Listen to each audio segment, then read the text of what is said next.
Nahariya के bunker अस्पताल के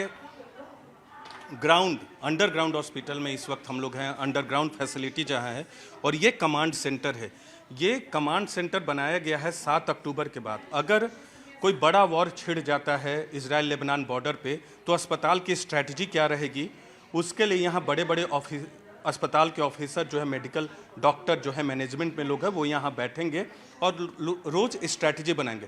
अभी तक कोई बड़ा वॉर नहीं छिड़ा है इस बॉर्डर पे, लेकिन लगातार मिसाइल और रॉकेट छोड़े जा रहे हैं एक दूसरे की तरफ से, इजराइल की तरफ से लेबनान की तरफ, लेबनान की तरफ से इजराइल की तरफ। और अभी 2 बार मीटिंग होती है दिन भर में, और ये स्क्रीन है। अभी सारे स्क्रीन बंद है क्योंकि बड़ा वॉर नहीं छिड़ा है, लेकिन सभी स्क्रीन में किसी में गतिविधियां अस्पताल की होंगी, कुछ में न्यूज़ चैनल चलेंगे, कुछ में तमाम जो जानकारियां जरूरी होती है मैनेजमेंट को, उसके लिए तैयार किया गया है। इसके अलावा जो डिसीजन लेने वाले स्टाफ यहाँ बैठेंगे, ये वॉर सेंटर कमांड है अस्पताल का, और यहाँ बाकी स्टाफ बनेंगे जो रिकॉर्ड करेंगे। यहाँ देखिए, ये अगर आपात स्थिति में अगर सेंटर भी कॉल के तौर पे जो बाहरी कॉल आते हैं, उनके लिए यहाँ ये व्यवस्था की गई, तमाम रिकॉर्ड किए जाते हैं। तो ये व्यवस्था की गई है।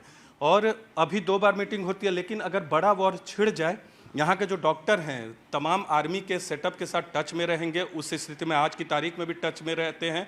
अभी तक 200 से ज़्यादा घायल लोग इजराइल लेबनान बॉर्डर से 7 अक्टूबर के बाद इस अस्पताल में पहुँच चुके हैं। लेकिन बड़ा वॉर छिड़ता है तो हो सकता है हज़ारों की संख्या में पहुँचे। हालांकि सीमाओं को खाली करा दिया गया, सीमा के गाँव को खाली करा दिया गया, लेकिन यहाँ तैयारी। और अगर बड़ा वॉर छिड़ता है तो आधे घंटे में यहाँ मीटिंग होगी। तमाम फाइलें आप देख सकते हैं, तमाम यहाँ व्यवस्था है। बाहर के लोगों से बातचीत करने का टेलीफोन से कोई भी यहाँ कॉल कर सकता है, तमाम नंबर दिए जाएंगे। आर्मी के लोगों से अस्पताल के स्टाफ जुड़े रहेंगे। तो इस तरह की व्यवस्था इस पूरे कमांड सेंटर में की गई है, गैलीली मेडिकल सेंटर में, जिसे बंकर अस्पताल भी कह सकते हैं।